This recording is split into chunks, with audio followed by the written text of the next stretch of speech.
Sore Pak Entus Asnawi dan Pak Agung. Mohon maaf Bapak, ini sedikit kesulitan masuk ke Zoom tadi. Oke, sekarang udah berhasil. Ya, salam hormat, salam sehat Pak Entus, salam kenal juga. Salam kenal juga Pak. Selalu. Ya, baik. Terima kasih Pak Entus dan Pak Agung atas kehadirannya sore hari ini. Kami mendapat kehormatan ya sore hari ini sharing dari dua top management dari Adikarya nih. Baik teman-teman, kita akan segera mulai. Teman-teman di Hari Stop ini terus nambah yang join di acara ini. Dan juga nanti rencananya rekaman ini kita akan taruh di YouTube Pak, jadi biar bisa diakses oleh publik juga. Ya, tapi sore hari ini kita eksklusif, nanti pertanyaannya hanya dari member komunitas Aristok nih. Pak Entus, mungkin sedikit perkenalan. Komunitas ini memiliki sekitar 700-an member Pak. 700 itu dengan aliran fundamental kita ini. Jadi kebanyakan mereka adalah long term investor. Dan kita belajarnya itu fundamental. Role model kami itu mulai dari Warren Buffett sampai Warren Buffett Indonesia, yaitu Pak Lung Hong. Jadi kalau cari saham tuh maunya yang diskonnya banyak. Nah ini pas ini Pak, sektor infrastruktur kan sekarang sedang harganya menarik ya Pak ya. Nah mungkin sehari murah Pak. Sedang murah. Iya, jadi ini sangat menarik untuk mendapatkan sharing nih Pak dari Adikarya. Kita tahu ini salah satu BUMN yang bagus ya, yang memiliki tata kelola yang baik juga, yang sudah berkiprah di Indonesia ini cukup lama Pak, ya banyak sekali yang sudah dibangun. Nah, kita ingin mendengarkan nanti dari teman-teman ini prospek Adikarya ini Pak setelah right issue ini Pak. Nah, ini kalau setelah right issue ini kan udah dapat tambahan modal ya Pak ya, ini buat apa aja untuk growth engine-nya ini udah ada peluru baru. Nah, kita ingin mendengarkan. Jadi, terima kasih sekali Pak Entus dan Pak Agung untuk kesempatan sore hari ini. Saya serahkan waktu selanjutnya kepada Bapak. Monggo silakan Pak. Baik, terima kasih Pak Lukas. Saya kira juga tadi saya salam kenal juga kebetulan dengan Pak Agung ini. Assalamualaikum warahmatullahi wabarakatuh. Selamat sore, Om Swastiastu. Salam sehat dan sejahtera untuk kita semuanya. Alhamdulillah, sore ini kita dapat kesempatan ini berkenalan dengan Pak Lukas yang kebetulan tadi sampaikan cukup banyak ini anggotanya, membernya yang ikuti. Ya, saya kira ini juga kesempatan untuk Adi kebetulan dalam waktu dekat ini, saya kira di akhir bulan ini kita akan right issue Pak, tambahan modal seperti tadi yang disinggung. Baik, saya kira yang saya hormati tentunya Pak Lukas dan juga yang sangat berharga buat kami ini para investor tentunya, berapapun kepemilikan sahamnya, tentu tanpa kehadiran investor ini untuk perusahaan-perusahaan terbuka seperti kami ini ya kesulitan juga Pak. Karena itu saya kira juga kesempatan ini akan kami manfaatkan tentunya dengan memberikan gambaran informasi keterbukaan yang ada di Adikarya ini. Baik, saya kira hadir dari Adikarya ada saya, kemudian Entus Asnawi, direktur utama, kemudian ada Pak Agung, ini Direktur Keuangan dan Manajemen Risiko, dan juga ada Korsek, Pak Farid, saya lihat juga tadi ada, dan lengkap. Cuma kebetulan kami terpisah-pisah juga Pak, seperti Bapak saya di kantor. Tadi kebetulan Pak Agung tadi di luar, ya kita manfaatkan yang jelas bisa optimal sekarang ini. Baik, saya kira Pak Agung, untuk menghemat waktu kita, silahkan Pak dipaparkan, ya mungkin 20 menitan gitu untuk memaparkan tentang Adikarya secara overall ya Pak. Baik, terima kasih. Silakan. Terima kasih Pak Dirut. Terima kasih Pak Lukas. Selamat sore. Assalamualaikum warahmatullahi wabarakatuh. Selamat sore, salam sejahtera untuk kita semua. Swastiastu, salam. Pak Dirut, mungkin karena kira-kira sebulan lebih yang lalu juga kita ada beberapa paparan, jadi kami pikir kami akan lebih cepat presentasinya dan lebih mengutamakan nanti mungkin dari tanya jawab Pak Dirut. Jadi mungkin Pak Lukas, bagaimana kita ketahui Adikarya sebagai perusahaan yang terbuka dengan komposisi kepemilikan negara sebesar 51% dan publik 49%. Nah, saat ini kami sudah mendapatkan keputusan Presiden atau PP-nya Pak Lukas. Mungkin waktu itu pernah kita paparkan, belum keluar PP-nya, bahwa kami saat ini sudah pasti mendapatkan PMN sejumlah 1,976 triliun. Dengan demikian, karena sebagai perusahaan publik, maka porsi dari publik 49%-nya juga akan diberikan kesempatan bagi para pemegang saham existing untuk mengambil haknya. Nah, kita menggunakan mekanisme HMETD. Kami berharap dengan porsi yang hampir sama, yaitu sekitar 1,8 triliun, saham publik ini akan terserap nih Pak Lukas, 100%. Kita harap seperti itu. Dengan adanya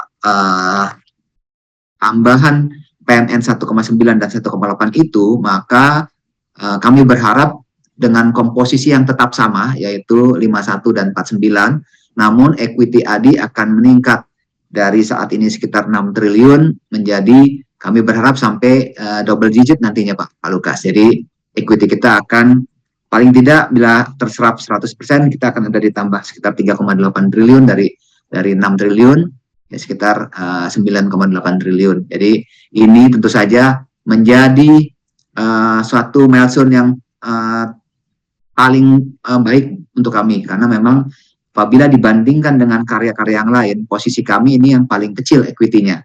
Nah, karena Pak Lukas dan ini komunitas Hungry Stock ini memang senang yang agak aneh-aneh. Nah, ini udah agak aneh nih Pak Lukas. Jadi dengan harga yang price book value hanya 0,45, harganya juga saat ini sedang terkoreksi, dan equity-nya juga kecil, namun ke arah ke depan kita akan bertambah equity-nya. Kami berharap ini menjadi berita yang baik untuk kita semua. Yang berikutnya yang ingin kami sampaikan adalah mungkin untuk jajaran komisaris kami lewati karena sudah disampaikan. Yang ingin kami perdalam di dalam slide berikutnya adalah tentang lini bisnis kita. Bagaimana lini bisnis kita yang yang kami miliki ini memang mostly masih didominasi oleh engineering dan construction, masih 70%.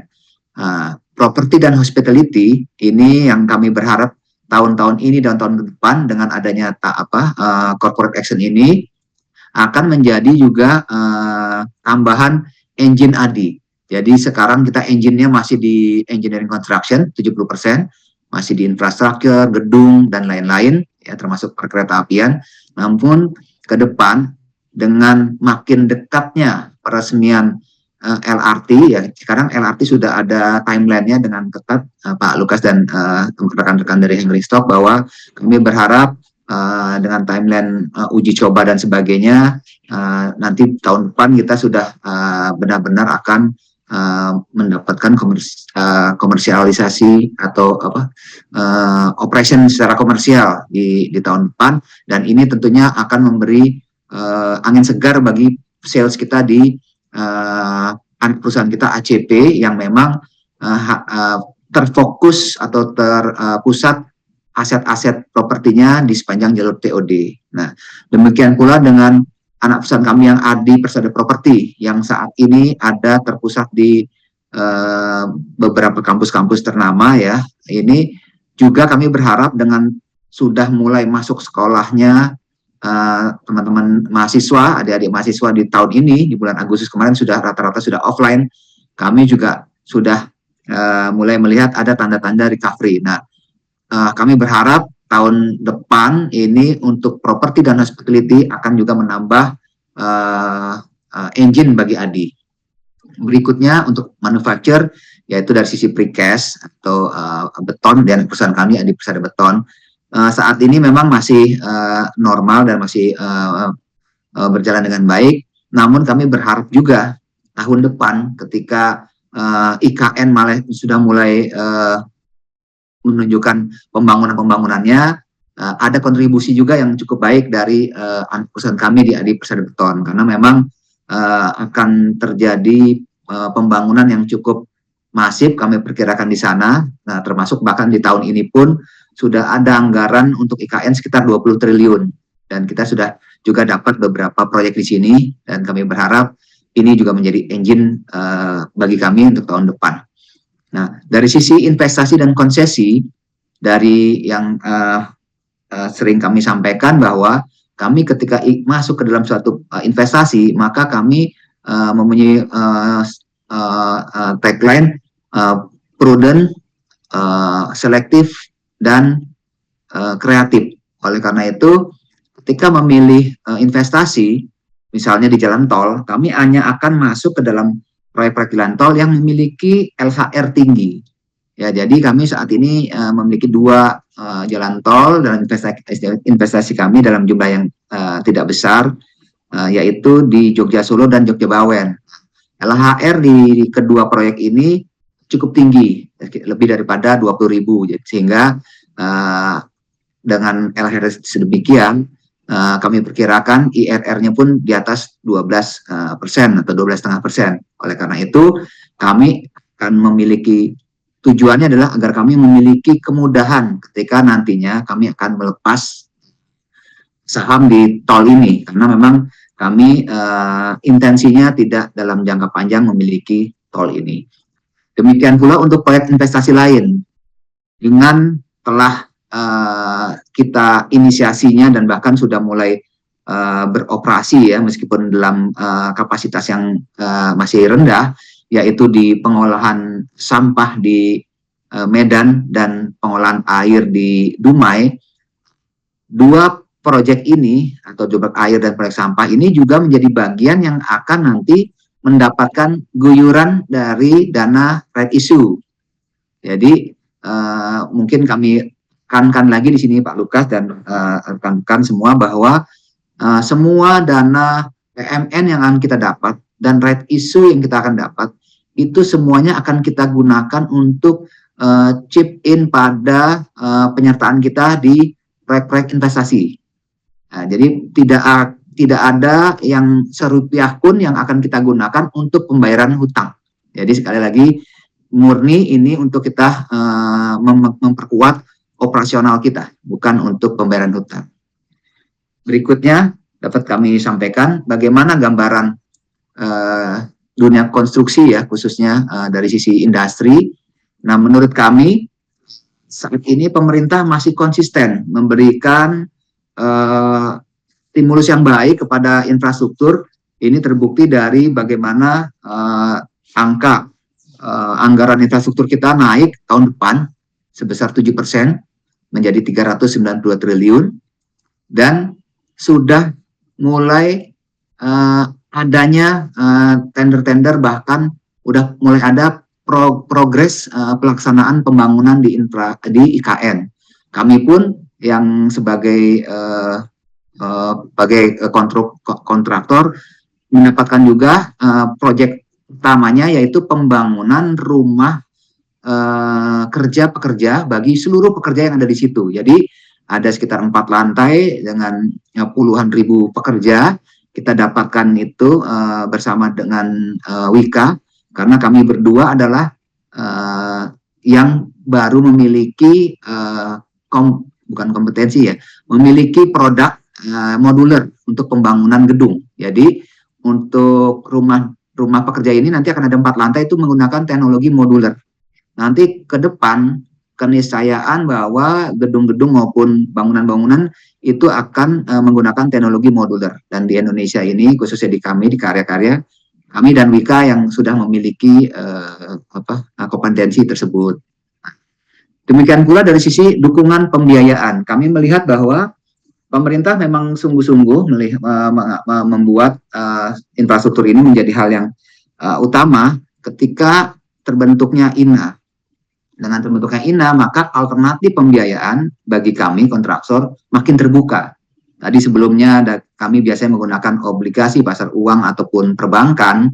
Sekarang ada INA. Ini adalah tambahan alternatif pembiayaan. Nah, sebagaimana kita semua bisa melihat beberapa waktu yang lalu sudah terjadi transaksi pula dari INA dengan rekan kita di Waskita untuk beberapa ruas ya, dan membuat istilahnya angin segar dan cash flow baik bagi khususnya di Waskita yang udah berjalan.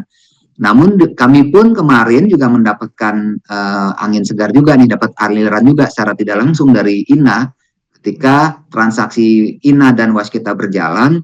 Nah, ketika kami punya tagihan ke Waskita, akhirnya kami pun terbayar gitu loh. Jadi artinya ini juga memberi angin segar buat kita. Kami kemarin ada tagihan kita yang akhirnya terbayar sekitar 140 miliar dari Waskita melalui INA. Ini juga angin yang menurut kami cukup baik.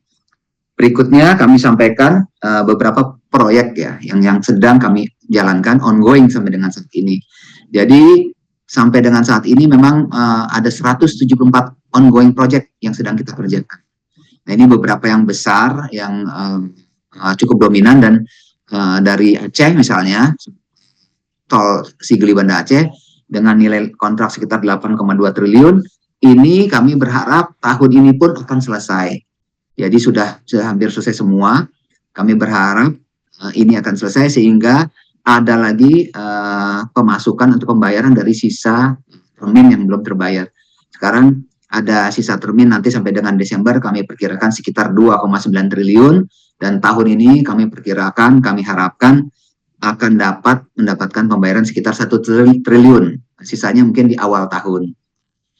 Ini pun kemudian yang lain seperti tol Solo Jogja yang sudah mulai kami kerjakan dengan progres sekitar 30% untuk seksi satunya ini. Kemudian ada Jogja Bawen yang sedang mulai kita kerjakan juga. Lalu ada smelter Manyar yang dimiliki oleh swasta, dalam hal ini Freeport kita yang mengerjakan. Dan yang terakhir yang cukup membanggakan adalah kita berhasil dipercaya untuk menjalankan proyek MRT 202. Jadi kita kemarin sudah di MRT 201, kita dipercaya kembali melanjutkan di MRT 202. Kami berharap untuk MRT apabila ada lanjutan berikutnya, ini kan MRT 202 sampai stasiun Beos. Mungkin setelah itu kita akan ada ke kanan atau ke kiri, kami berharap itu pun menjadi bagian yang positif bagi kami. Berikutnya yang ingin kami sampaikan adalah bagaimana kontrak baru kita ketika bulan Juli kemarin kami sampaikan di sekitar 15,9% triliun atau meningkat 103% daripada tahun yang lalu. Kemudian di bulan Agustus terjadi peningkatan kembali dari 15,9 menjadi 16,3 dan sekarang indikasinya mungkin sampai September bisa sekitar 17 triliun lebih. Nah, ini menurut kami juga kabar baiknya di antara rekan-rekan konstruksi yang lain kami cukup baik ya pencapaian kontrak barunya dan mungkin yang tertinggi saat ini. Ini adalah berita baiknya. Berikutnya yang ingin kami sampaikan adalah dengan kompetensi di bidang kereta apian yang semakin meningkat ya.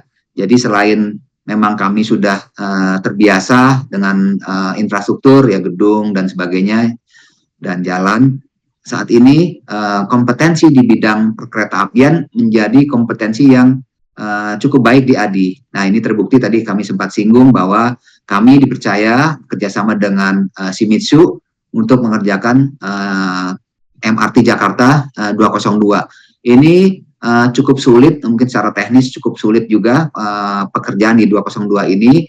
Ya, mudah-mudahan kita akan juga bisa melaksanakannya dengan baik sebagaimana 201. Nah, di sini juga pembayarannya juga lancar juga ini Pak Lukas. Jadi ini juga proyek-proyek yang cukup baik bagi kami lah. Ini istilahnya yang memang harus kita ambilin. Nah, berikutnya sedikit kami menyampaikan gambaran tentang bagaimana tadi sempat di awal kami sampaikan bagaimana Adikarya memiliki kekhususan dari sisi properti. Jadi memang kalau kita melihat kepada perusahaan-perusahaan karya yang lain di konstruksi, semuanya memang ada konstruksinya Pak Lukas, tapi untuk konstruksi kami punya keunikan yang tadi kami sampaikan bahwa untuk anak perusahaan kami yang ACP yang kemarin baru saja right issue IPO itu kita adanya hanya di sepanjang TOD. Jadi kita ada di sepanjang TOD. Kita memfokuskan di sana. Kalaupun nanti ada tambahan-tambahan di luar itu adalah kerjasama, tapi yang utamanya adalah kita di jalur TOD. Ya. Dan ini pun progresnya penjualannya di tahun ini itu sudah cukup baik, bahkan berdasarkan informasi dari rekan-rekan sudah melebihi pada progres penjualan sebelum COVID di 2019. Nah, demikian pula dengan anak perusahaan kami yang satu, yaitu Adi Persada Property. Nah, kami memang fokusnya atau lebih mengutamakan yang ada di kampus-kampus. Jadi ada Taman Melati di Depok yang sudah habis semua, dua proyek itu. Ada di UGM yang satu sudah habis, yang tinggal satu lagi yang sedang kita akan bangun, dan di Bandung, di Malang dan Surabaya.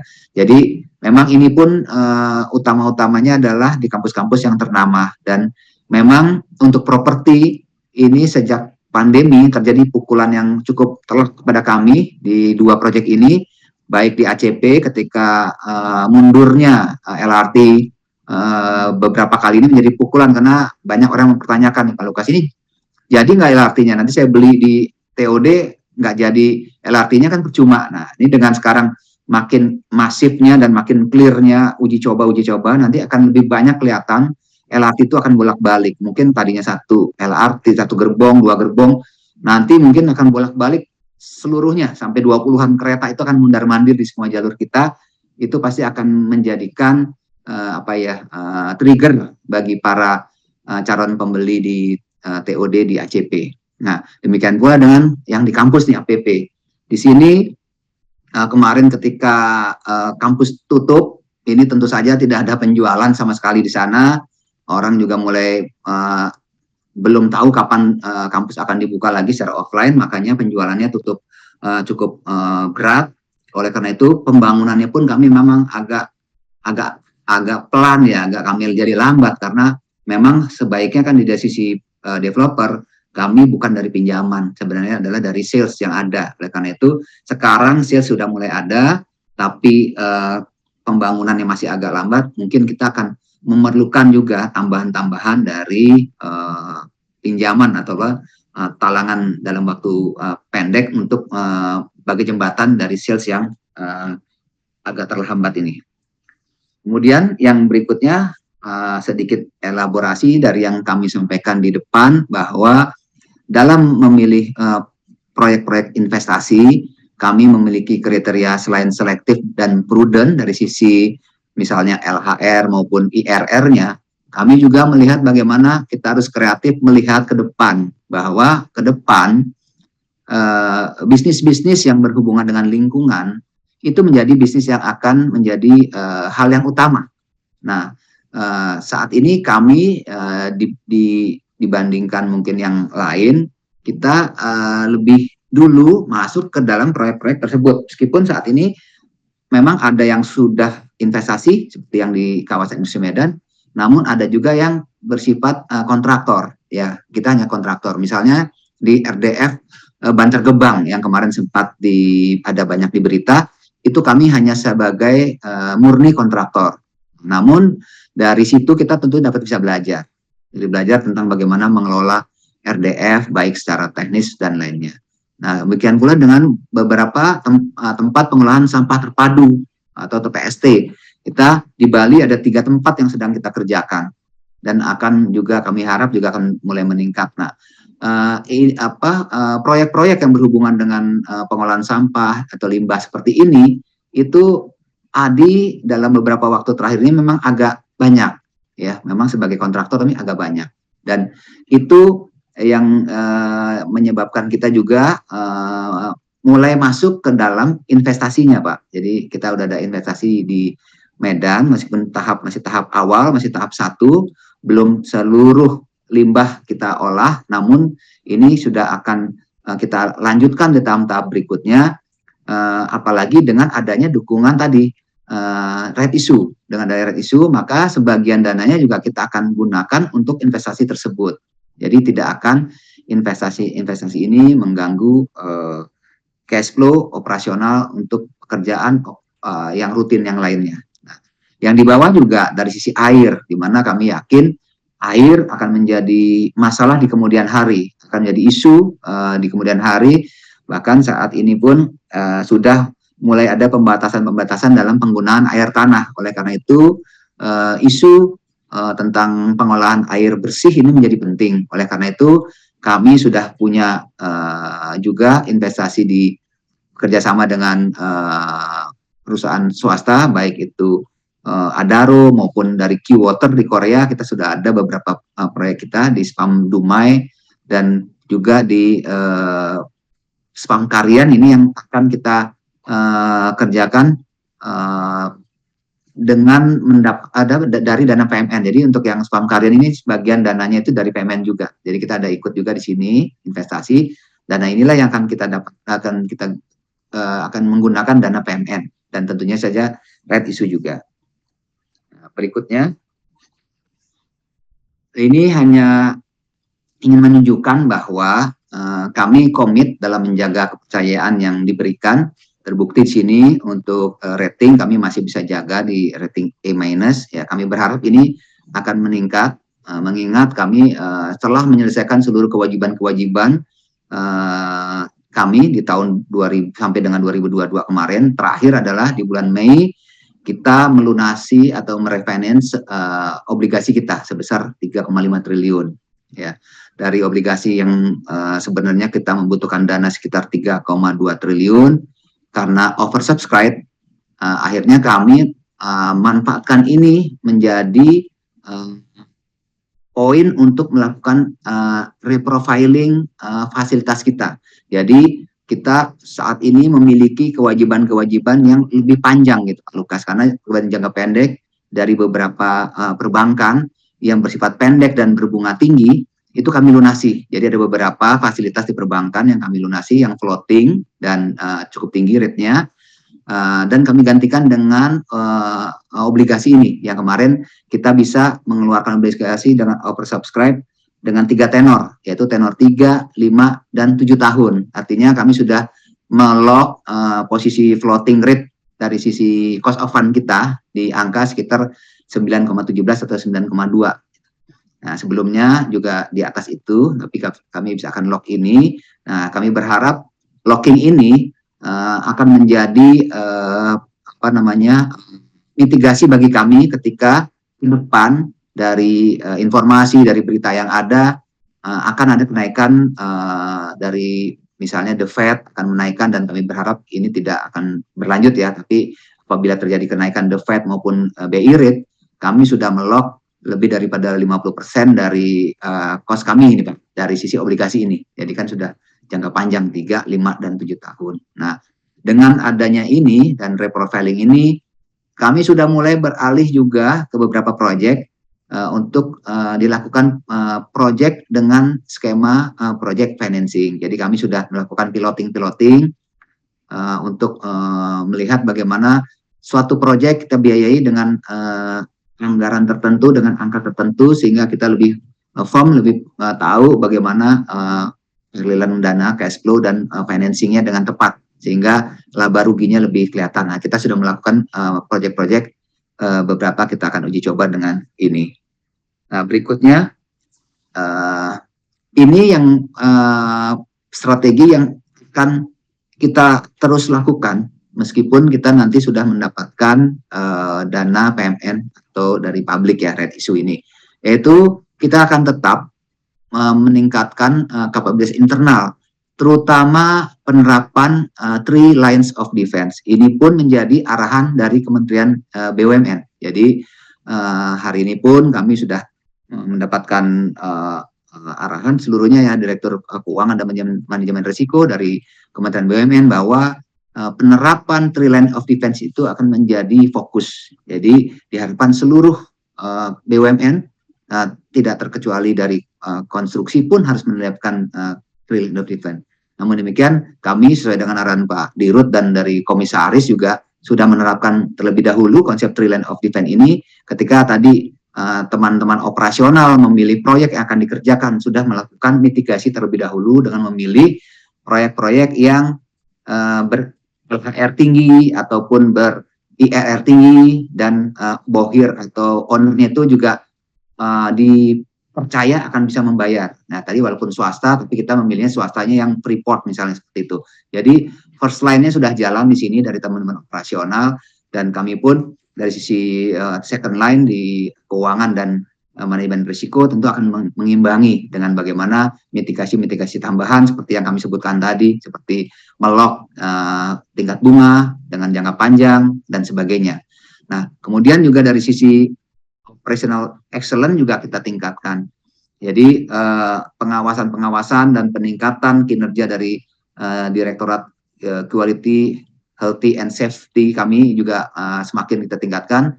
Ini hari ini pun juga direksi kami pun yang menangani itu juga muter. Kami lebih sering muter ini Pak Lukas ya, untuk melihat dan memberi semangat kepada teman-teman di lapangan bagaimana kita harus meningkatkan operation excellence. Nah, yang juga menjadi penting yang masalah properti bisnis ini juga tadi kami sempat singgung, karena kita punya kekhususan di properti. Sementara dari sisi kompetensi kita ini adalah mostly kontraktor, maka kerjasama dengan institusi, dengan baik perbankan maupun dari sisi institusi yang membutuhkan, itu jadi kita fokus kita saat ini.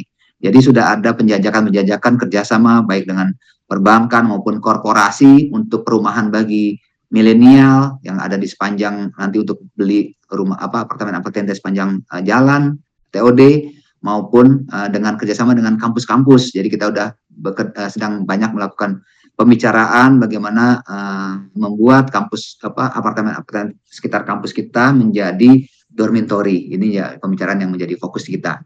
Nah, dari sisi peluang bisnis tadi kami sempat sampaikan, kami selektif dan prudent dalam investasi, dan dalam memilih investasi pun karena dengan telah mendapatkannya PMN di proyek-proyek yang bersifat investasi, kita akan menghasilkan recurring dan other income. Ini menjadi penting buat kita.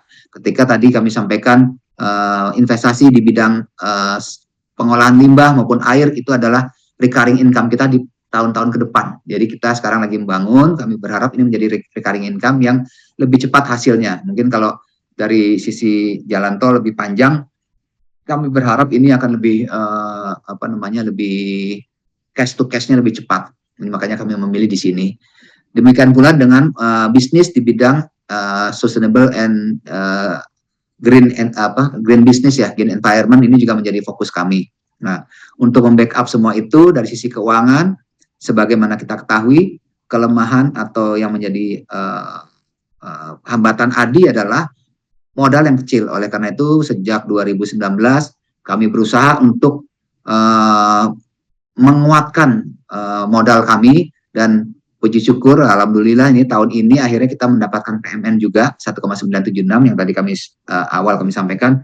Dengan adanya tambahan PMN, dan kami berharap ada dukungan dari porsi publik dengan mengambil porsi yang ada, maka kita akan mendapatkan modal yang lebih kuat.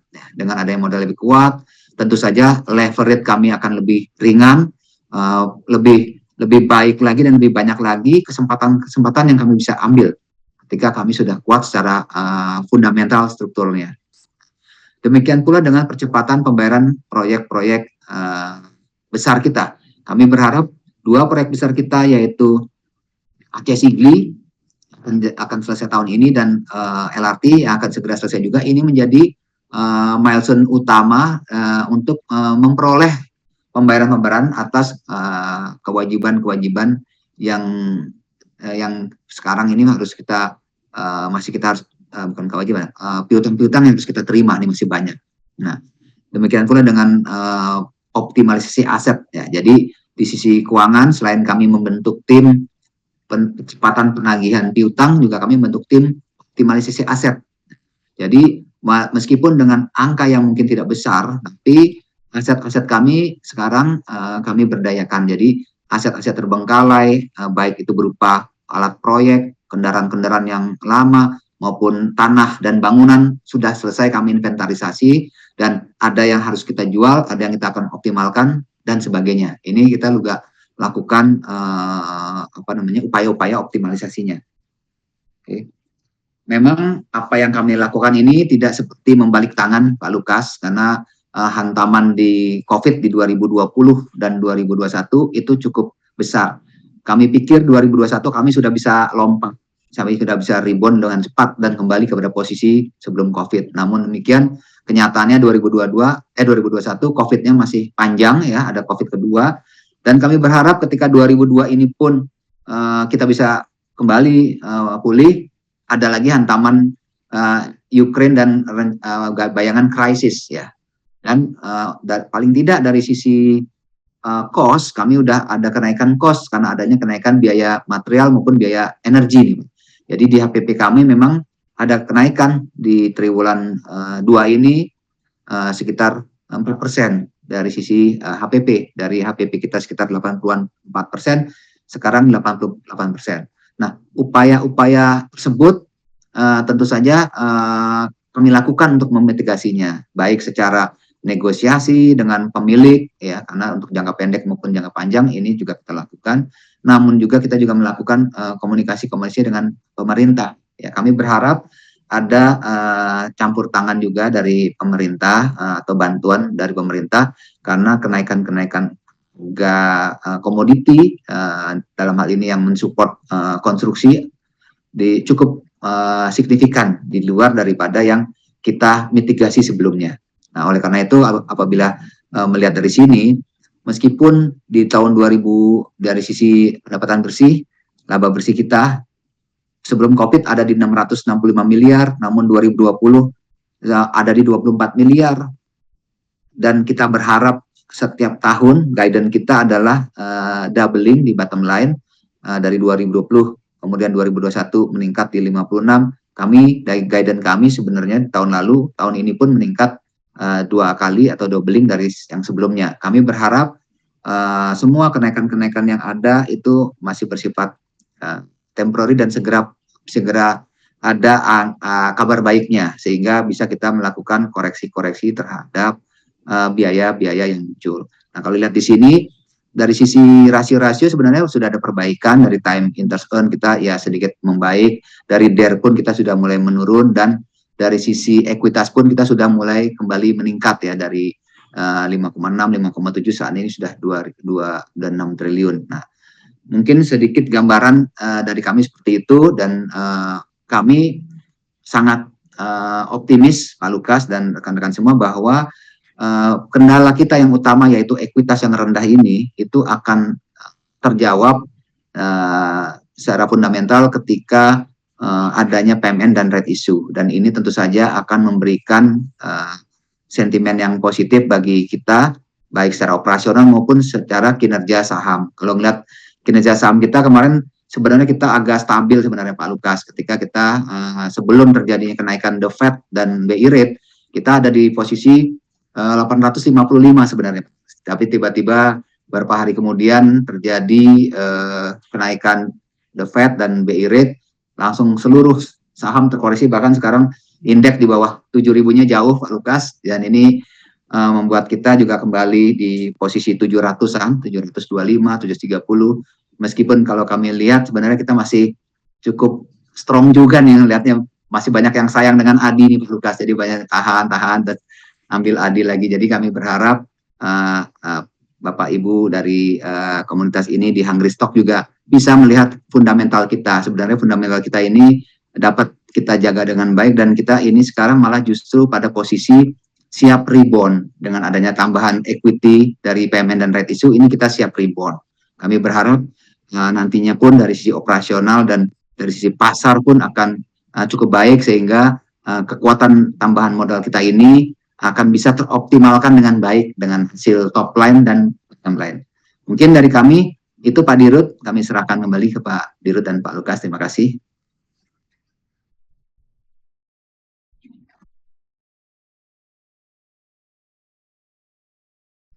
Baik Pak Agung, terima kasih. Saya ingin menambahkan sedikit Pak. Apa yang disampaikan Pak Agung Ini sebetulnya cerminan dari mau kemana visinya Adikarya ke depan betulnya. Nah kalau kita lihat visinya kan untuk menjadi perusahaan inovatif, kemudian berbudaya unggul untuk pertumbuhan berkelanjutan. Nah kalau kita lihat untuk pertumbuhan berkelanjutan ini, memang ada dua sisi, baik dari sisi operasi maupun dari sisi scope of business kita. Nah, seperti misalnya tadi disampaikan dalam penggunaan dana IPO, kita sudah mulai membangun proses pengolahan limbah di kawasan industri terbesar di Indonesia di Medan, di Kim. Ini kita sudah punya kapasitas yang belum terlalu besar, tapi ini sudah kita mulai. Kemudian kita juga masuk ke air, kita sudah punya dengan Adaro, kemudian sekarang juga di penggunaan dana IPO kita itu ada Karyan Water Service untuk di Tangerang dan Jakarta Barat sekitarnya. Ini bekerja sama dengan Key Water dari Korea, karena pembiayaannya juga dari sana, dari Korean Exim. Kemudian yang ketiga, ada beberapa langkah karena keterbatasan ekuitas dan lain sebagainya. Kreatif financing kita misalnya menggunakan pola AP, Pak, dengan pemerintah, affability payment, di mana affability payment ini pemerintah menjamin untuk pembayaran yang lebih panjang, tapi sebetulnya ini tidak mengganggu bukunya Adi. Mungkin nanti bisa dieksplor lagi oleh Pak Agung. Nah ini dilakukan memang karena perhatian global, regional, dan kita juga bahkan misalnya sudah mulai memperhatikan SDGs itu, sosial, kemudian yang kaitannya dengan green dan lain sebagainya lah, environment, kemudian sosial dan governance. Ini juga tadi disinggung oleh Pak Agung tentang bagaimana kita mengelola ini supaya GRC-nya, governance, risk, dan covenant ini kita tetap berada dalam koridor-koridor itu. Nah inilah yang menjadi perhatian kami dalam pengelolaan bisnis ini. Memang kami juga tidak memungkiri bahwa kami juga punya persoalan lama yang harus kami selesaikan. Nah, ini yang lama kita selesaikan, ke depannya kita mengelolanya dengan cara yang lebih baik, dengan sistem yang lebih baik. Dan kemudian tercermin juga bahwa pada dasarnya Adikarya ini jasa konstruksi. Dari pengalaman kita yang lalu, untuk kita tetap sustain, ini ada anchor proyek dari waktu ke waktu dalam bentuk proyek besar. Seperti misalnya mulai dari 2015-2016 kita ada pekerjaan konstruksi di Lampung, tol. Ini cukup besar. Kemudian setelah itu juga ada LRT, ini juga cukup besar, triliun. Yang Lampung habis, kemudian muncul, kita munculkan Banda Aceh Sigli dengan 8 triliun. Nah, Banda Aceh Sigli habis, kemudian LRT ini nanti beroperasi juga habis. Kemudian kita menyiapkan Solo Jogja, Jogja Bawen. Dan satu lagi, yang ini yang ada di dalam kota, tol elevated Cikunir Ulu Jami. Nah, ini dalam rangka memaintain pertumbuhan kita dari sisi proyek yang besar. Karena komposisinya, proyek yang multi years dengan proyek-proyek yang jangka pendek ini, kira-kira 55-45%. Inilah yang kami jaga. Kemudian dari situ juga kita juga mengembangkan investasi. Ada dua memang. Seperti yang kami sebutkan tadi untuk investasi tol yang besar-besar. Sebetulnya ini bukan untuk recurring, bukan untuk dipegang jangka panjang, tapi untuk feeding konstruksi. Makanya kita harus memilih ruas-ruas yang cukup kalau ini mau di-deliver, orang lain akan nangkep dengan mudah. Seperti halnya misalnya dulu ada kontraktor lain, saudara kita, punya Surabaya Mojokerto. Di-deliver dengan mudah oleh BUMN yang memiliki itu ke BUMN operasionalnya dan dengan angka yang baik. Kenapa dia angkanya? Tapi ada juga saudara kami yang kesulitan mendeliver karena kriterianya tadi berat. IRR-nya, kemudian LHR-nya. Nah, dengan dasar itu kemudian kami memilih ya tentu yang luas-luasnya bagus, seperti yang disinggung tadi. Nah, ini untuk feeding konstruksi yang besar-besar. Kemudian ada yang untuk recurring. Nah, yang kecil-kecil seperti misalnya pengolahan limbah, pengolahan air, pengolahan sampah. Ini yang mulai kita lakukan kecil-kecil awal ini, karena ke depannya ini nanti ini juga bagiannya akan menjadi besar. Portofolionya. Jadi kami mempersiapkan itu seiring dengan kondisi-kondisi eksternal, kondisi internal kita dan kesadaran dari masyarakat yang tentunya lebih baik nanti ke depannya. Kemudian kami punya industri, satu-satunya precast beton. Ini juga kami prioritaskan sebetulnya untuk membackup jasa konstruksinya di internal.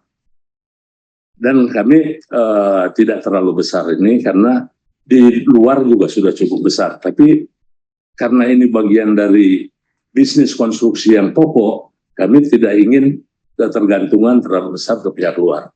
Kami juga punya untuk mengendalikan bagian dari pekerjaan kami. Kemudian dari investasi, kemudian dari properti seperti tadi, kami memang kalaupun berinvestasi TOD untuk ADCP, cuma sayangnya kemarin waktu ADCP ini IPO, ini penyerapannya tidak terlalu besar, hanya 20% diserap. Sehingga beberapa TOD yang awalnya kita rencanakan untuk investasi dan dikembangkan, ini akhirnya kita kerjasama dengan pihak lain. Yang tentu namanya kerjasama ya harus berbagi segala-galanya, termasuk nanti yang dihasilkan. Ini ada properti yang lain, ini yang di kampus, dan memang saat ini sedang lesu karena kemarin-kemarin ini perkuliahan juga kosong. Tetapi yang di Depok, kemudian yang di Jogja, kita ada 2 unit, kemudian yang ada di Malang, memang ada yang berhenti ini pembangunannya, sambil kita menunggu nanti kegiatan ke depan yang lebih tinggi dari properti. Saya kira itu yang menjadi tambahan saya, di samping persoalan yang saat ini dihadapi oleh Adikarya, memang terus terangnya seperti yang disinggung tadi. Pertama, ekuitas kita ini kecil dibandingkan saudara-saudara yang lain. Yang lain itu 3 kali, 4 kalinya Adi. Karena itu investasi-investasi yang kita pilih ini pun tidak terlalu besar. Walaupun angka tol itu besar misalnya, paling kita ambil misalnya 10-20%. Ini pun hanya untuk feeding konstruksi. Nah, kemudian tapi diharapkan jasa konstruksinya bisa kita dapatkan 40-50% dengan investasi sebesar itu.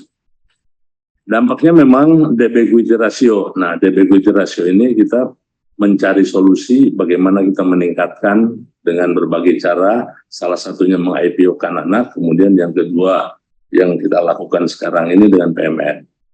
Semua PMN kita gunakan untuk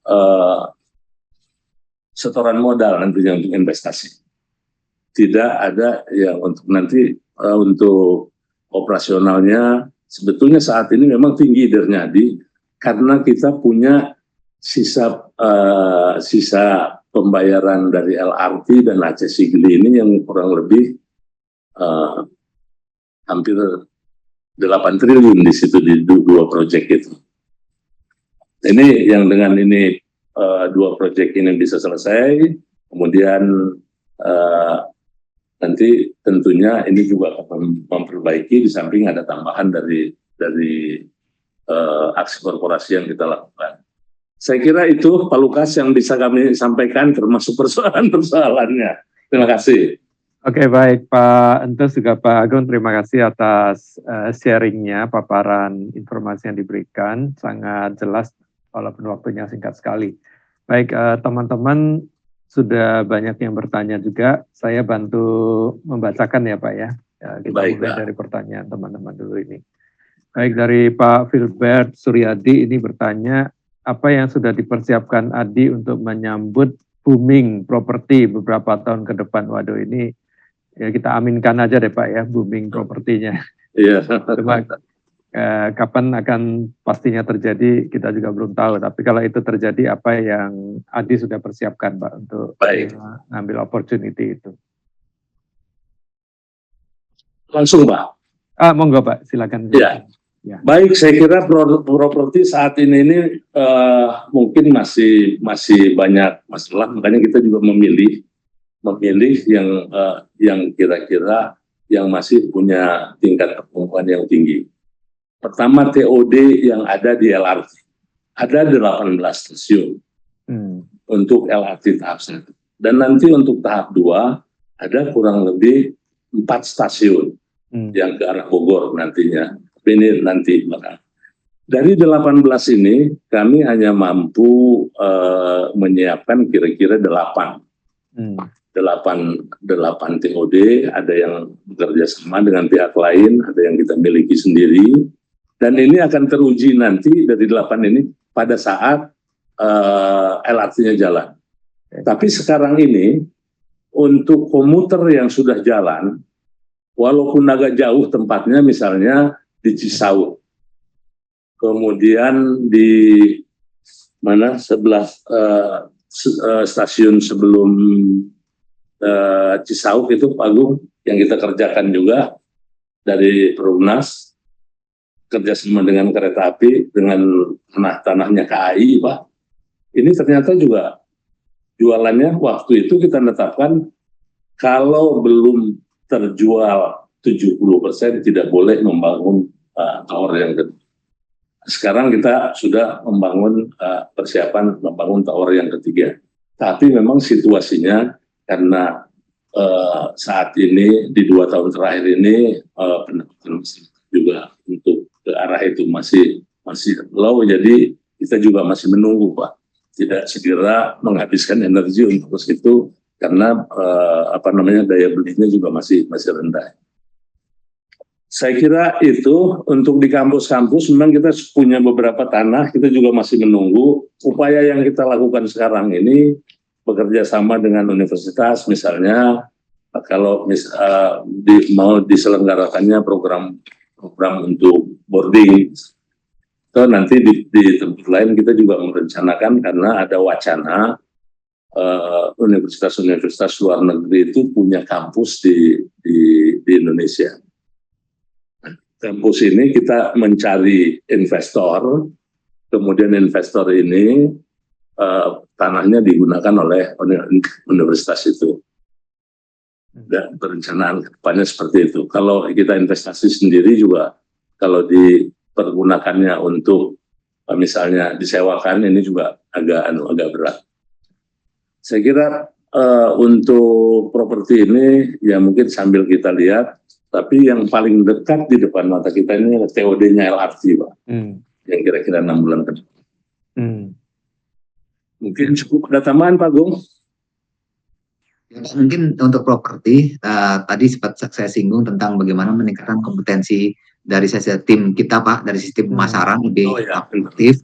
Dan yang kedua juga, kita sudah mengantisipasi, Pak, untuk pendapatan lain-lain dari properti ketika kita kerjasama dengan Telkom, Pak. Bagaimana kemarin Pak Dirut kan sudah tanda tangan dengan Telkom tentang kerjasama residensial. Jadi nanti kita dengan Telkom akan membuat suatu ekosistem residensial di TOD kita, Pak Lukas. Jadi beberapa bulan yang lalu kita udah MOU, ada juga di beritanya juga.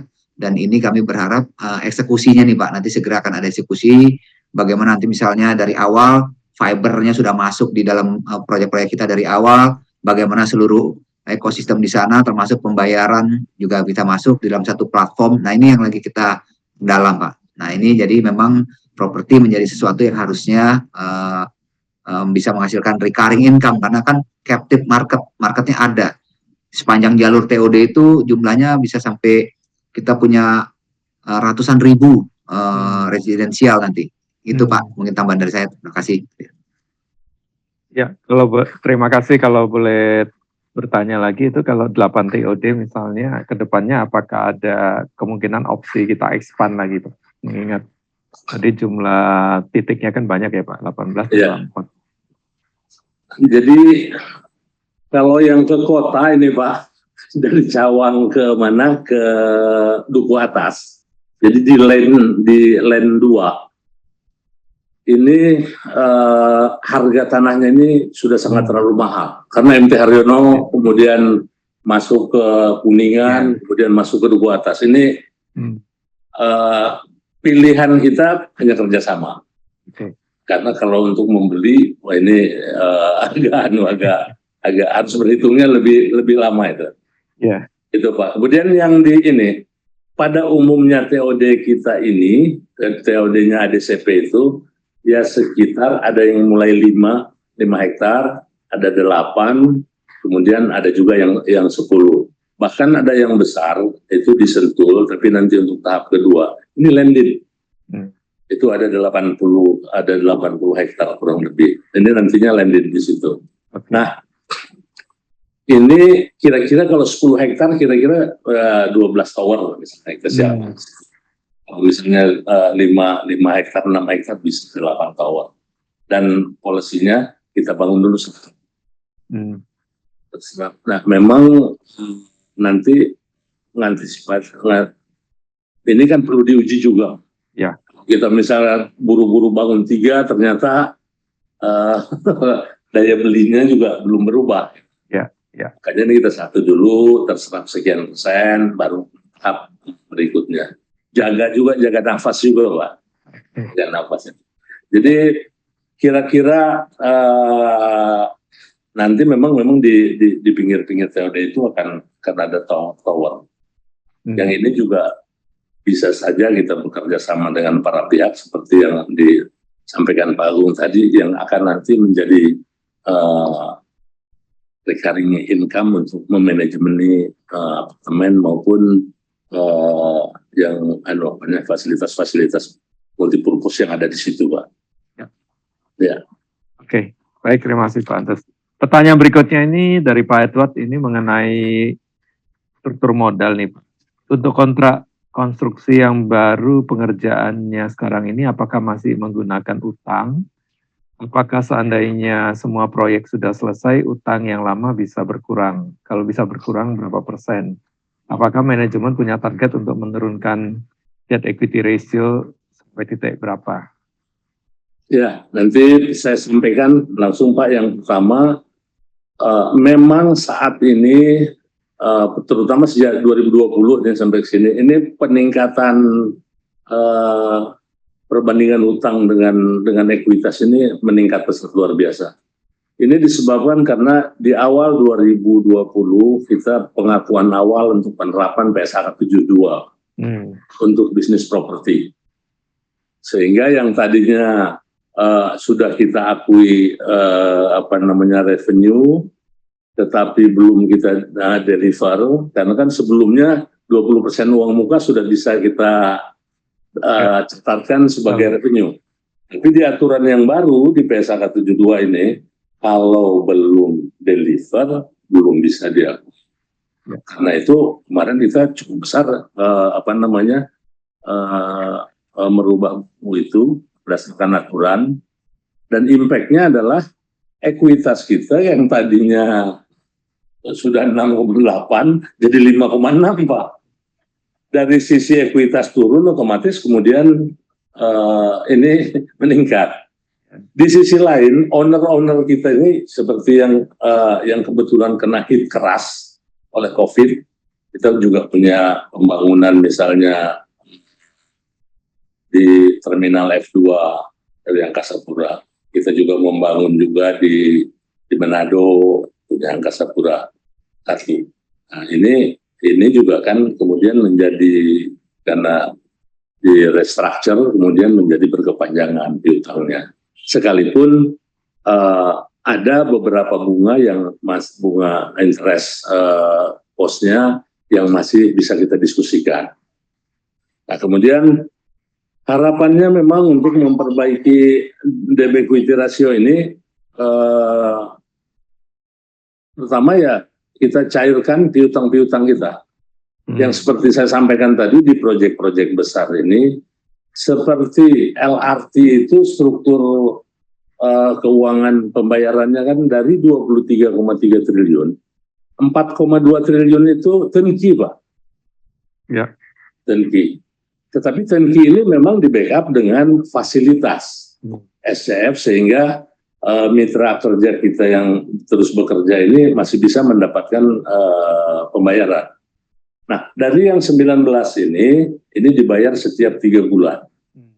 Nah, yang turnkey ini sekarang kira-kira sudah 70-an%. Dari situ saja sudah 2,8 triliun, kemudian dari sisa progres, karena di LRT itu dari 23,3, kita baru menerima kurang lebih 16. Jadi masih ada 7 di situ, kemudian di pekerjaan tol Banda Aceh Sigli, kurang lebih masih punya sisa tagihan itu kurang lebih hampir 2 triliun, kemudian sisa pekerjaannya kurang lebih 1 triliun. Ini. Dan nantinya setelah ini cair, saya kira ini juga akan memperlancar lagi, dan debt equity ratio-nya mungkin Pak Agung juga sudah punya target angka yang ini. Silakan Pak Agung.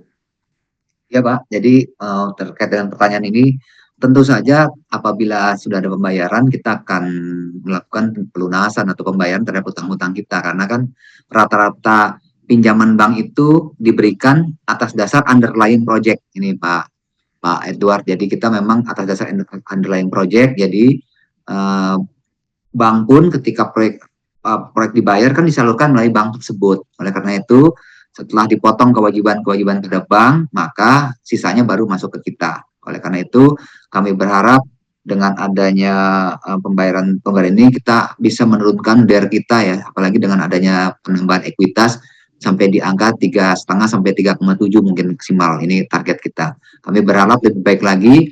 Ketika tadi disampaikan juga oleh Pak Dirut, piutang-piutang kita yang besar dari sisi LRT ada tadi sekitar 7 triliun, ya kita harap masih akan kita dapat 1,6 triliunan tahun inilah sampai dengan Desember nanti. Atau Aceh Sigli yang tadi disampaikan juga oleh Pak Dirut, kita masih ada tagihan dan sisa progres sekitar 2,9 triliun juga kita harapkan sampai tahun ini akan kita dapat 1 triliun lagi. Itu semuanya sudah di ijuan Pak Edward. Jadi justru itu memang harus digunakan untuk penurunan kewajiban-kewajiban pada perbankan. Itu kali tambahannya. Terima kasih Pak Lukas. Oke, baik, terima kasih. Kita lanjut pertanyaan berikutnya dari Pak Lutfi. Apakah dengan strategi alokasi dana segar untuk proyek investasi baru akan ada harapan untuk membayar liabilitas juga? Ya, tadi sudah dijelaskan tidak ya, tidak untuk membayar utang. Seberapa besar ketidakpastian peluang tambahan revenue dengan investasi baru? Jadi selanjutnya ini yang dimaksud berapa ini? Nah, mungkin lebih ke uncertainty dengan adanya investasi baru itu kan ada tambahan revenue tentunya ya. Pasti Pak. Pasti. Ya, pasti ya. Ya. Karena seperti misalnya di Jogja Solo ini kita punya investasi di situ dari PMN itu kurang lebih 1,4 triliun. Ya. Tapi dari seluruh pekerjaan itu kira-kira kita dengan komposisi yang sekarang itu setidaknya kita punya 13 triliun itu. Dari pekerjaannya. Karena total investasi untuk Jogja Solo ini kurang lebih untuk konsumsi itu sekitar 19, ya. Tapi 60% ini dikerjakan di 2 tahun ini. Oke. Ya. Baik. Selanjutnya pertanyaan yang agak basic dari Pak Juno ini. Mohon dijelaskan Pak tentang bisnis model infrastruktur itu seperti apa? Apakah ada recurring income atau mendapatkan jasa dari pembangunan atau membangun dulu lalu menjual proyeknya ke perusahaan lain? Baik, saya kira untuk bisnis model jasa konstruksi seperti tadi kontribusinya untuk jasa konstruksi ini kira-kira 70-an%. Nantinya itu mungkin akan di situ, tapi semakin besar. Nah, dari 70% ini, kalau sebagian besar saya kira dari jasa konstruksi yang dibayar itu tadi, Pak. Jadi bukan yang membangun dulu ini memang adanya di properti. Di properti di anak perusahaan yang kita konsolidasikan juga memang. Kemudian ini kita bangun dulu, makanya bangunnya jangan banyak-banyak dulu sambil kita ngukur gelombang.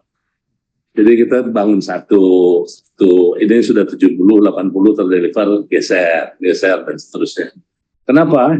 Ini bagian dari risk management yang kita terapkan di Adikarya. Jadi tidak, karena kita lihat misalnya apa yang terjadi di jalan tol Cikampek itu ada kawasan besar dibangun sekaligus, akhirnya tidak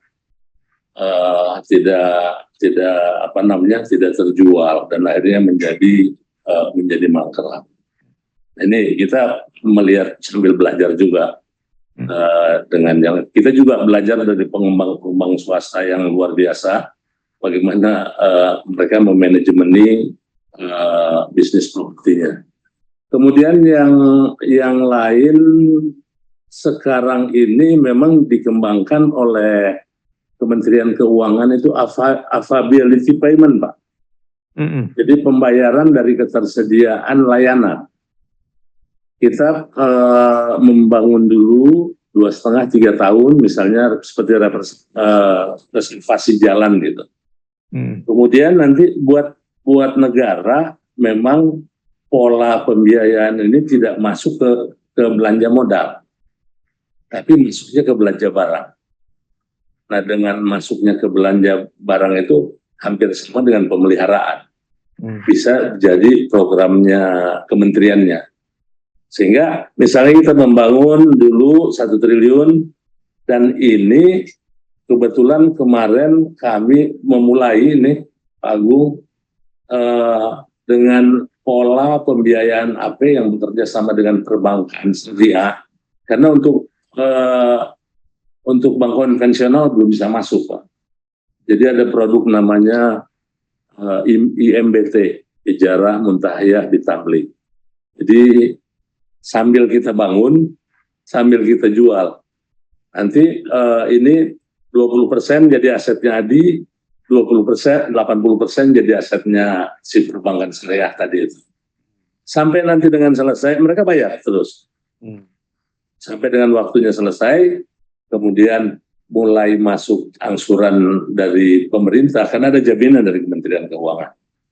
Ini kemudian dibayar. Ini tidak terlalu mengganggu. Mungkin Pak Agung bisa nambahkan penjelasannya, Pak.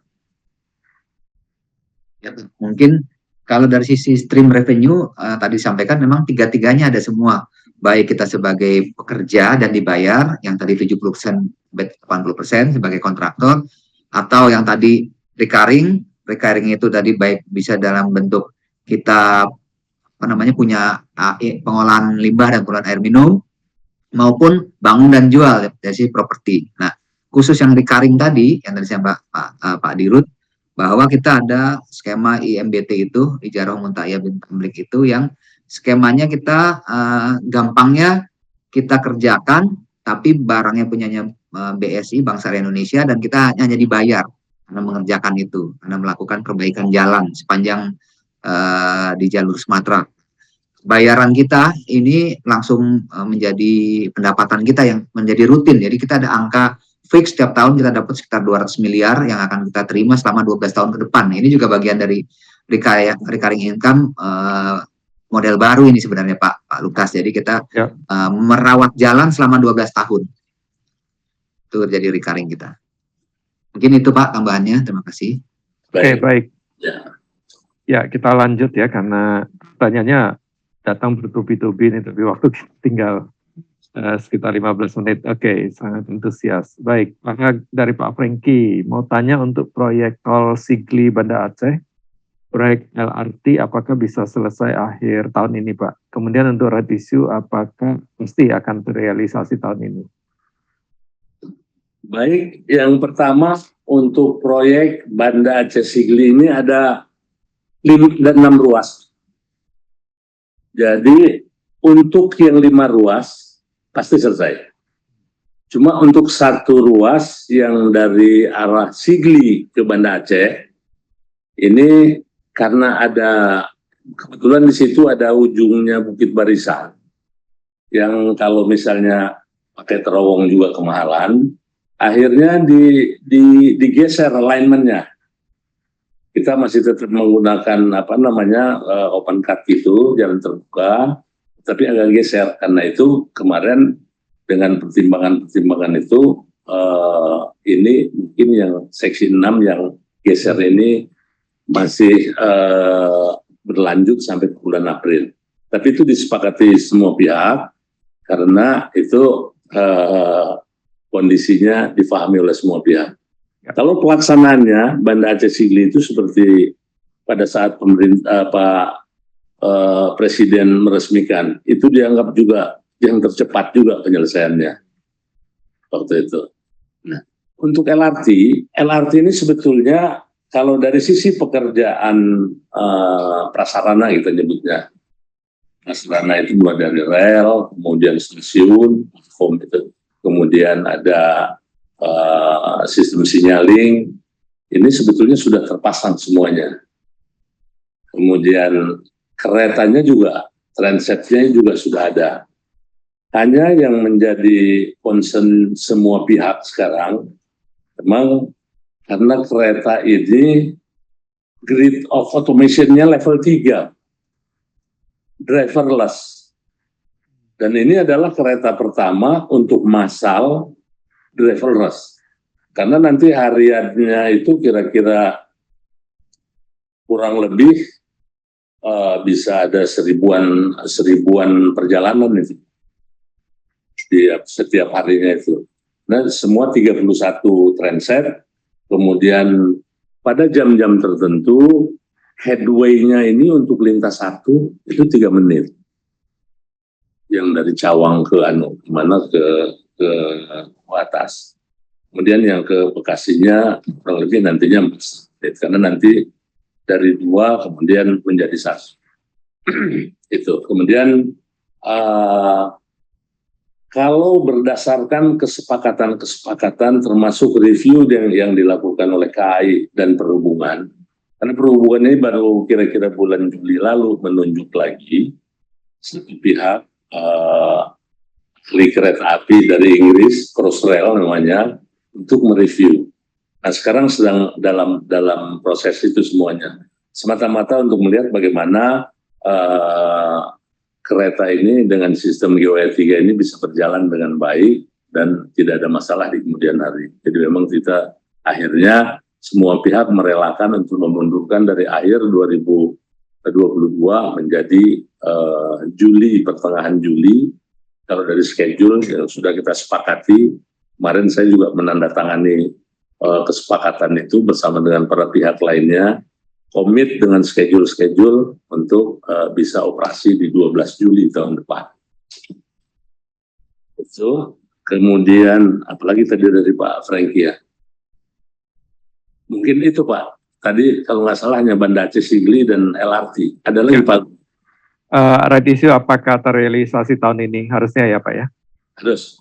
Ya. Pak Agung mungkin dijawab Pak. Ya Pak Lukas, untuk red issue memang tahun ini dan kita pakai buku Maret, jadi kita berharap ini kita lagi menunggu pernyataan efektif dari OJK aja Pak. Jadi rek 3-nya sudah masuk Pak. Sudah masuk rek 3. Jadi kami berharap minggu inilah atau minggu depan maksimal kita sudah bisa nyatakan efektif dan mulai kumdate-nya dan seterusnya. Ya, oke sip. Jadi para pemegang saham ADI tenang ya. Sudah terlaksana. Oke, saya bacakan pertanyaan berikutnya. Ini dia. Ini ada 2 pertanyaan saya bisa rangkum untuk dari Pak Chandra maupun Pak Ibu Magdalena ya. Mengenai LRT City ini ditujukan ke segmen mana saja Pak, dan bagaimana respon pasar selama ini terhadap LRT City, berapa persen yang sudah terjual, kemudian disambung tadi pertanyaan Bu Magdalena, apakah ada strategi khusus untuk meningkatkan tingkat hunian ya, karena LRT kan belum mulai, terutama untuk jalur-jalur yang tadi udah disiapkan seperti area Sentul yang developmentnya mungkin masih 5-8 tahun ke depan. Jadi untuk untuk bagaimana meningkatkan, memang saat ini kalau seperti misalnya yang ada di Cibubur ini kita belum memulai, tapi sudah kita siapkan areanya. Ya, Bataitan di sebelahnya di sebelahnya Taman Wilada 3 itu. Kemudian di Ciracas ini sudah 2 tower yang kita bangun, 2, dan 78% ini sudah terjual sebetulnya. Cuma kita belum memulai lagi sambil nunggu LRT-nya jalan. Kemudian setelah itu, setelah dari Ciracas kita masuk ke di Taman Mini, kita sedang mencoba mencari kerjasama. Sebetulnya hub yang bagus saja di Cawang. Dan rencananya kalau kemarin 1,5 triliun ADCP ini masuk, itu termasuk yang dibeli, Pak. Yang sekarang itu IBIS kan tutup. Ya. Jawa, ya. Itu menarik karena di situ tuh sentral nanti untuk LRT. Pertemuan tiga arah itu nanti. Ya. Jadi ya boleh kita cari skema kerjasama atau cari pemodal yang mau kerjasama dengan itu. Kemudian ke arah Bekasi kita punya ada 5 dan sudah dibangun dan umumnya juga sudah terdeliver. Yang di yang di Pondok Gede itu ada yang jalan Pondok Gede itu. Itu nama produknya Pagung. Ini sudah kita bangun 3, Pak. Sudah kita bangun. Yang 2 ini sudah sold. Cuma memang belum pada dihuni. Karena memang harapannya LRT-nya ini jalan dulu sampai ke arah Bekasi Timur. Jadi mungkin tahun depan untuk properti yang di seputaran LRT, baik yang dimiliki ADI atau dimiliki oleh pihak lain, itu akan menjadi menarik. Ya. Menarik ya. Mungkin namanya Pak Gung. Ya Pak, jadi sampai dengan semester 1 kemarin memang di ACP di LRT City ini sudah 47% year on year. Jadi take up rate-nya 40-50%. Ada yang tadi Pak Dirut sampaikan di Jati Bening itu udah 79% Pak dari sisi sales-nya. Dari sisi LRT City Sentul sekitar 37%, di LRT City Bekasi Eastern Green Pak, namanya Eastern Green itu. Ya itu 43%. Di Ciracas 71%, di Bekasi Cisauk Point 50%, yang Tebet 94%, Wasepak 40%. Jadi di average sekitar 50%. Jadi take up rate-nya udah cukup baik ini untuk jalur-jalur TOD LRT. Memang yang masih karena masih mungkin di fase 2 untuk jalur TOD-nya, yaitu di LRT ADI City Sentul itu masih 9%, masih 10%, karena memang ini belum lewat. Nah, kami berharap ini tentu saja fase 2-nya mungkin mudah-mudahan akan ada ya Pak Dirut ya. Kalau yang masih rendah lagi di LRT City Cibubur masih 37%. Tapi di overall itu sudah 50%, dan ini peningkatannya cukup baik. Kemarin pun di Agustus ketika kita ikut Indonesian Property Expo IPX itu langsung terjual 166 unit dalam beberapa hari gitu Pak Lukas, dengan nilai 117 miliar. Nah ini yang harapan kami juga tadi menambahkan apa yang dilakukan karena LRT belum jalan, terus apa yang dilakukan untuk mempercepat penjualan. Tadi kita mulai aktif ikut lagi dalam pameran tadi di IPX itu, terus kita juga mulai aktif masuk ke milenial. Tadi kan ada pertanyaan juga masalah segmennya apa. Ini kira-kira segmen menengah yang cenderung juga ke anak muda di bawah. Ya. Jadi kita sekarang jualnya tidak vanilla plain gitu Pak Lukas. Jadi kita sertakan yaitu satu dengan kerjasama dengan korporasi-korporasi. Jadi misalnya salah satu bank BUMN kita selain minjem kreditnya Pak Antus, kita juga minta milenialnya beli ke kita dengan skema khusus. Jadi ada skema istilahnya bagi mereka COP, House Ownership HOP, House Ownership Program buat anak-anak milenial. Kita memberikan beberapa subsidi, dari perusahaan juga memberikan beberapa subsidi. Nah, ini yang kita terus kembangkan. Nah, program-program seperti ini yang rasanya memang harus kita jalankan. Jadi tidak sekedar kontraktor yang bikin ya Pak Antus ya. Kita sudah harus jadi developer. Kalau developer kan di combine. Bagaimana subsidi perbankan, bagaimana subsidi developer, bagaimana subsidi dari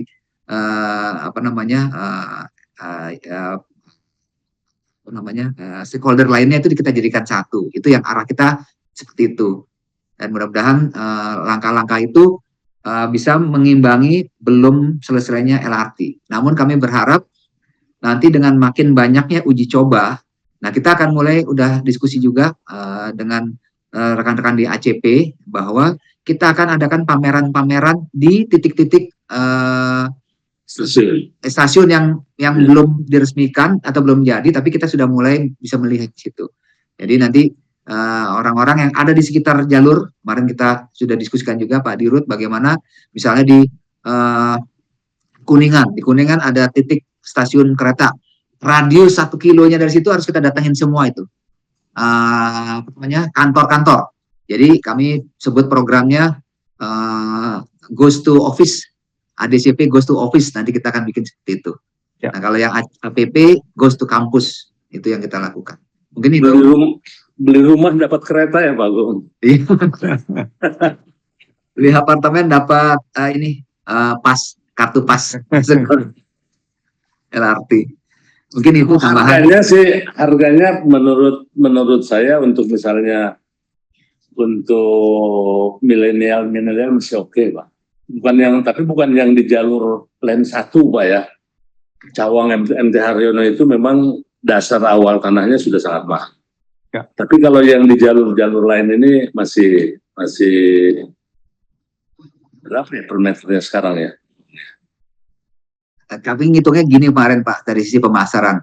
Bagaimana harga itu dan ditambah dengan sistem dengan perbankan ada fix rate di 3 sampai 6 tahun dengan fixed rate yang ada menjadi 6% atau 4,7%, harganya sekitar 400-an, di beberapa tempat ada yang 400-an, dibagi rata itu per bulannya masih dalam range yang cukup di 1,5 sampai 2 juta. Itu dari sisi teman-teman milenial itu dengan angsuran 30%, itu masih bisa terjangkau Pak. Itu udah kita hitung-hitungannya bersama dengan perbankan seperti itu. Yeah. Ya, kami berharap mungkin selain memiliki saham ADI juga rekan-rekan di sini juga investor juga mulai melirik properti di TOD menjadi investasi juga ini. Karena nanti kalau TOD-nya sudah jalan beneran, keretanya LRT, pasti harganya akan beda. Harga akan naik ini Pak Lukas. Oke. Pak Agung ini Pak, salah satu komisaris yang di ADCP.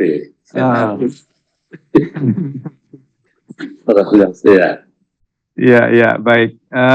Menarik sekali. Nah, mungkin ini menjadi 1 atau 2 pertanyaan terakhir ya. Ini dari Pak Helo namanya. Kalau ada pergantian presiden nanti di tahun 2024 dan ternyata presiden baru terpilih tidak terlalu antusias atau tidak seantusias presiden sekarang nih dalam melanjutkan proyek-proyek infrastruktur yang ada. Bagaimana Adi mengantisipasinya? Mungkin ini juga kayak ada kekhawatiran IKN ini kan kita juga dapat proyek di IKN ya Pak. Ini IKN-nya jadi nggak gitu kan ya Pak? Oke. Monggo Pak. Iya. Kalau saya melihat bedanya dengan proyek-proyek lain yang kemudian sempat tidak diteruskan gitu, karena dia juga mengalami di situ. Nah, memang punya underlying legalnya berbeda. Ya. Nah, kebetulan IKN ini undang-undang. Kalau undang-undang ini siapapun harusnya undang-undang itu tetap dilaksanakan. Kecuali kalau nanti undang-undangnya itu diganti lagi. Jadi melibatkan konstitusi lagi. apakah itu diteruskan atau tidak, atau mungkin pembangunan diperlambat, biasanya itu terus kan memang didorong untuk semuanya. Ya. Jadi saya kira kalau melihat ada underlying legal yang cukup, itu kami optimis sih bisa dijalankan. Nah, memang nggak bisa saja berhenti kalau undang-undangnya diganti. Dan kalau misalnya proyek-proyek lain seperti ada kejadian misalnya ini yang juga Adikarya juga ikut, Hambalang misalnya. Hambalang ini proyek perencanaan walaupun ini kemudian PSN, tapi dasarnya itu adalah dari Kementerian Pemuda Olahraga. Jadi underlying legalnya berbeda itu di di rencana pengembangan dan pembangunan di jalan tol boleh nggak dibangun itu berarti kalau misalnya dan tidak terlalu banyak berpengaruh karena underlyingnya yang berbeda. Ya. Oke. Baik, pertanyaan terakhir Pak ini karena ini menarik ya. Dari dua orang nih, dari Pak Erwin sama satu lagi itu masukan dari Pak Sukses Aman. Kalau yang Pak Sukses Aman di jam 5.11 mungkin nanti buat Pak Agung bisa dibaca aja Pak, itu lebih ke masukan aja saya pikir. Karena beliau ternyata ada sedikit pengalaman Pak ini. Selaku dia itu ya, selaku ya disebutkan di sini mitra vendor lokal Pak. Jadi saya pikir itu masukan aja. Dan pertanyaan dari Pak Erwin ini terkait komitmen ADI Pak, upaya-upaya untuk meningkatkan good corporate governance ya Pak, terutama masalah anti-corruption nih, karena kita lihat di beberapa perusahaan konstruksi saudara kita kan pernah ada 1-2 kali kasus ya Pak ya. Ya. Baik Pak, saya kira memang kami ini juga sekarang ini sedang bersama-sama dengan misalnya dengan Kuningan dengan KPK bagaimana merumuskan misalnya proses pengadaan karena GRC tadi itu Pak, ya. Program-program GRC dan dari Kementerian BUMN juga mendorong ini. Governance, kemudian risk dan governance-nya. Ya. Ini harus ditemui, harus dipenuhi. Ya. Karena ke depan ini sepertinya yang saya lihat kebijakan yang ada arahnya ya memang harus beres. Ya. Kalau misalnya ada benturan-benturan kepentingan, ada yang seperti itu, prosesnya jelas. Ya. Dan itu dilakukan. Ya. Dilakukan. Menteri kita tahu, Menteri BUMN kan malahan yang melaporkan sendiri, kebetulan kejadiannya di tahun yang lalu. Yang ke depan ini diharapkan memang menjadi pembelajaran untuk semua supaya kita governance-nya itu kita lakukan betul. Yep. Itu Pak. Baik Pak. Ya Pak Entus dan Pak Agung, saya pikir waktu yang harus memisahkan kita. Masih ada beberapa pertanyaan, tapi mohon maaf ya teman-teman, waktu sudah 17.31. Ada salam dari Pak Sabam Hutajulu, nampaknya mengenal Bapak ini Pak Sabam. Beliau ini salah satu member kita juga Pak, tapi tadi dia pamit untuk ada meeting ya. Jadi tadi dia ikut tadi Pak Sabam Hutajulu. Ya, kawan lama mungkin. Oke, baik. Jadi demikian teman-teman di Hungry Stock, akhir dari special session. Saya sebut special session nih karena nantinya kita akan, mohon izin juga Pak, kita akan taruh di YouTube Pak, supaya nanti publik bisa mengetahui juga semua informasi yang baik-baik yang sudah disampaikan pada sore hari ini. Memang sore hari ini yang hadir sekitar 100 orang Pak. Biasanya kita kalau hari Sabtu itu jauh lebih banyak ya, karena hari libur biasanya. Kalau hari kerja memang tidak terlalu banyak, tapi rekaman ini kami taruh di website dan aplikasi komunitas, sehingga hampir semua dari 700 member itu akan mengaksesnya. Dan bisa berkali-kali Pak biasanya mengaksesnya itu. Jadi Ya. kalau misalnya saham ADI lagi menarik untuk dibeli itu biasanya mereka cari-cari itu Pak di website itu ya, mendengarkan lagi gitu dari Pak Agung, Pak Antus gitu.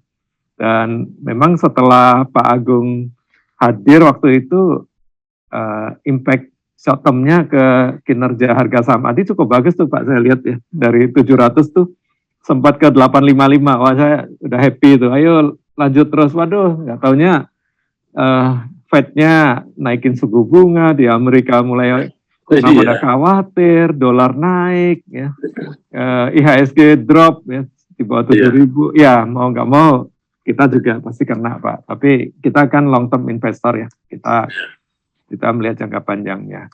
Baik, atas komunitas Hungry Stock, Pak Antus dan Pak Agung, sekali lagi kami sangat berterima kasih atas kehadiran Bapak-Bapak bisa memberikan banyak insight pencerahan tentang prospek Adikarya ke depannya. Semoga ini bisa menjadi masukan yang berharga kepada kami di dalam membuat keputusan investasi.